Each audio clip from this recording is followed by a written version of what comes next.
Oh, look at them chemtrails. They poisoning us for sure. Hello everyone, you're watching Let's Talk About Prepping. I'm Tyler, your host, and in today's video, I want to share some of my thoughts on chemtrails because I've heard them talked about quite a bit lately. But first, I want to talk about conspiracy theories and preppers.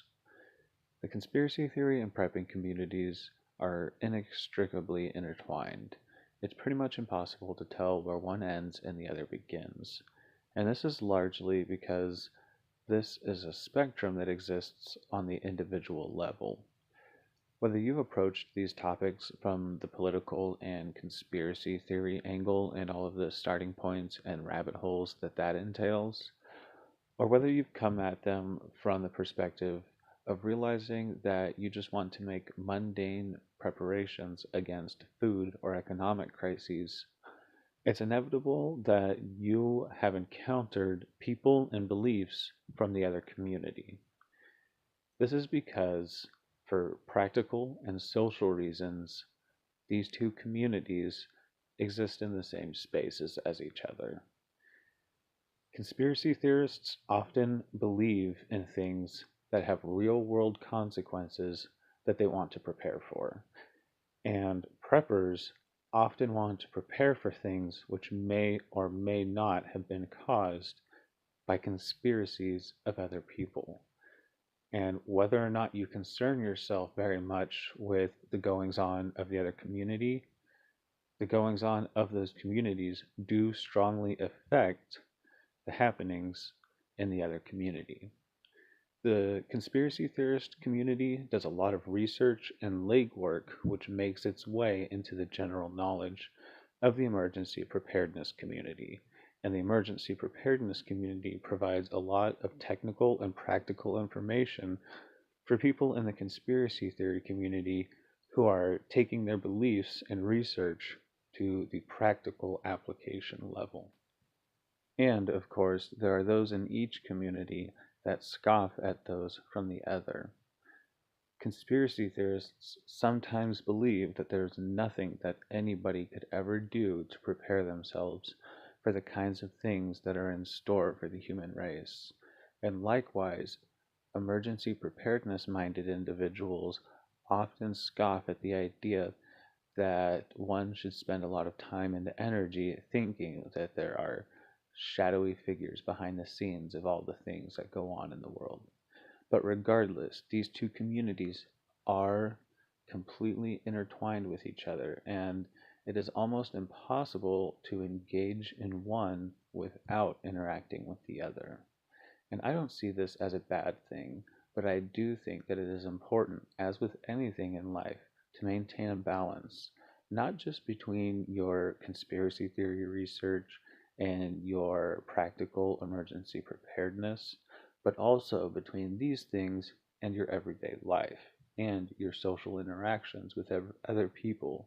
Social interactions are important because humans, at our instinctual and biological level, are social animals. But I digress. For my own personal perspective, I think that whenever it comes to emergency preparedness and research on topics about world events and who might be behind them and how they might affect you, I think that it's more important to focus on your own personal preparedness and things that you have going on in your own world. But I also think that it's very important to be aware of the world around you and of things that may be coming in the future.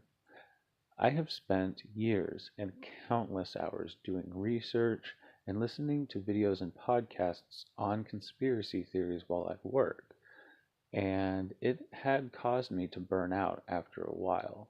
And while that may not be the case for everybody, and I know that some people go for many years doing very in depth conspiracy theory research, it is a very common hazard for people who immerse themselves completely in extremely stressful and intense subjects like conspiracy theories can often be.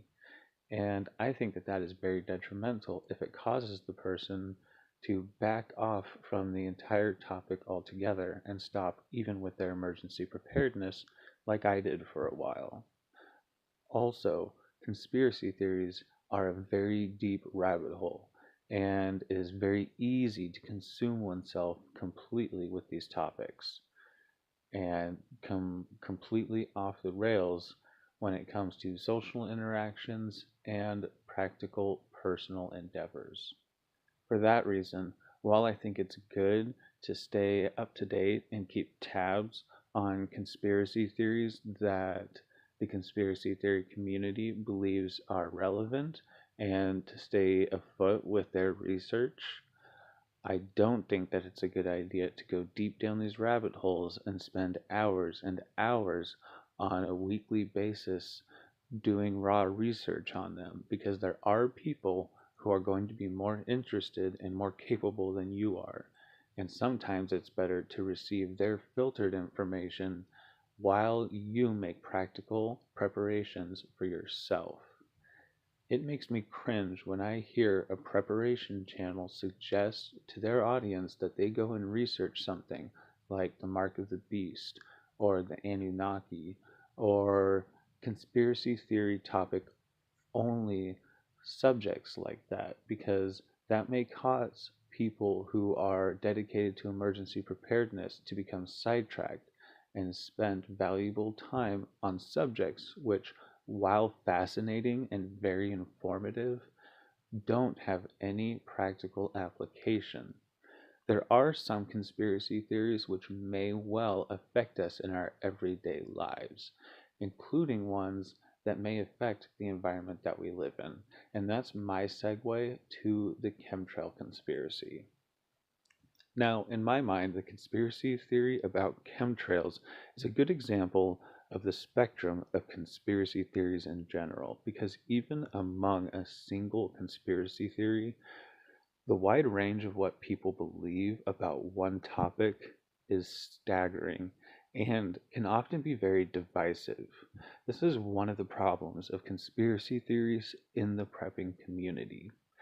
Among people who want to prepare for emergencies, there can be division based on why they think those emergencies may come about and whether or not they think that they've been caused by a conspiracy of individuals who have malignant intentions towards the rest of humanity. Sometimes you'll hear people who do believe in climate change starting to agree with each other, but then when one of them says that it's caused by CO2 emissions, by our cars and things like that, somebody will disagree with them even to the point of separation because it's actually being caused intentionally through chemtrails by the Illuminati, and you're foolish for not believing that. This spectrum exists in pretty much any conspiracy theory topic that you can name. Somebody is going to disagree strongly enough with the cause of a certain consequence that they're willing to not see eye to eye on the emergency preparedness level of that topic. And to me, this detracts greatly from the emergency preparedness conversation. It doesn't really matter why things are happening if your preparedness is not really affected by who's doing it.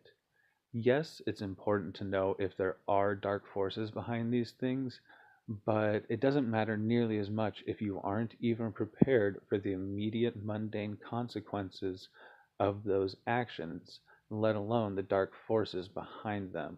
And if you spend a lot of time trying to know about the dark forces behind actions, you may be spending time that would be better spent preparing yourself for the on the ground effects of climate change or chemtrails. Now, when it comes to chemtrails, there is an extremely wide spectrum of things that people think about them. Now, I will share my perspective on chemtrails and use it as an example of how I think a person should analyze a conspiracy theory and how it affects themselves and how much stock they should put into it. At its base level, the chemtrail theory goes like this. A regular contrail from a plane is the exhaust vapor from its fuel burning. This contains particulate matter and a lot of moisture in the form of vapor, steam. Now, every plane that flies releases a trail of condensation, the contrail. At very high altitudes, like 30,000 feet, it is extremely dry in the air, and that moisture is almost immediately dissipated into the dry air around it. That's why you regularly see the condensation trail from a plane disappear quickly. It's as if you were releasing some steam into the desert versus into a warm, humid room. The conditions don't exist at most layers of the high atmosphere for a cloud of warm water vapor to simply stay coherent for long periods of time. And that's why, under normal conditions, you can expect a condensation trail to disappear within a few plane lengths of the plane that is emitting it. However, the chemtrail conspiracy theory states that something is being changed about the fuel or is being released from emission sprayers on the planes themselves to cause these clouds of water moisture to remain coherent in these dry layers of atmosphere and to cause a sort of avenue for other moisture systems like cloud banks to travel down. Now, this is where some people want to disagree with the chemtrail conspiracy theory, because at first they state that the amount of weight that it would require to add the spraying equipment and chemical tanks to planes is so burdensome and so obvious that the cost would not allow it and people would know about it because you would have such a large amount of infrastructure to provide for these chemical spraying planes. Now, this is where I disagree with at least that train of thought because we have very simple ways to admix fuels that change them considerably. And I'm under the impression that there is a chemical additive which changes the fuel exhaust mixture of this avgas in such a way that the fuel exhaust mixture is a desiccant, which absorbs and contains the water moisture released in that exhaust and creates a sort of trail in the sand, if you will, to allow agencies to connect two moisture banks to essentially connect cloud systems over the horizon, allowing them to transfer moisture between one system and another and essentially seed clouds and manipulate weather. This is as far as I'm personally willing to believe in the chemtrail conspiracy theory. I find it very rational to consider that sometime during the Cold War, somebody became concerned that the Soviet Union would be researching weather weapons, the ability to cause droughts, and various other disasters through simple weather manipulation. I'm fully willing to believe that the United States military put a lot of money and research into figuring out if this could be done, and that furthermore, some of that technology may have been put to use, whether at an official level or a surreptitious black ops level. And that kind of thinking is a good example of what I try to apply to any kind of conspiracy theory that I encounter. I try to ask myself if I think that it's humanly possible and humanly likely that this kind of thing occurred. In my mind, it's almost certain that somebody had the idea to want to research the ability to use weather to manipulate society or warfare. Because if I can think of it, I'm pretty sure someone else did. And I find it very reasonable that they probably figured out some way to do this. Now, whether or not it is part of a grand and far reaching conspiracy to poison our air and soil with aluminum oxides and barium salts, or to cause climate change so that we think that we need to control our CO2 emissions and self regulate ourselves and cause personal austerity, or whether this is an attempt to darken the earth for the coming of the Anunnaki overlords is is pretty irrelevant to me as a prepper. Beyond the knowledge that there is a likely chance that governments are able to drastically affect the weather and may well be doing it regularly, I don't see how it's going to affect me, beyond, perhaps, the fact that whenever I get all of my other preparations together, I might start paying attention to how I can decrease the effects of environmental contamination on my everyday life. But if I don't have all the food and bullets and medical needs and various other mundane preparations prepared for myself, I'm not going to spend a lot of time and stress on things that have a cumulative or over time effect on me.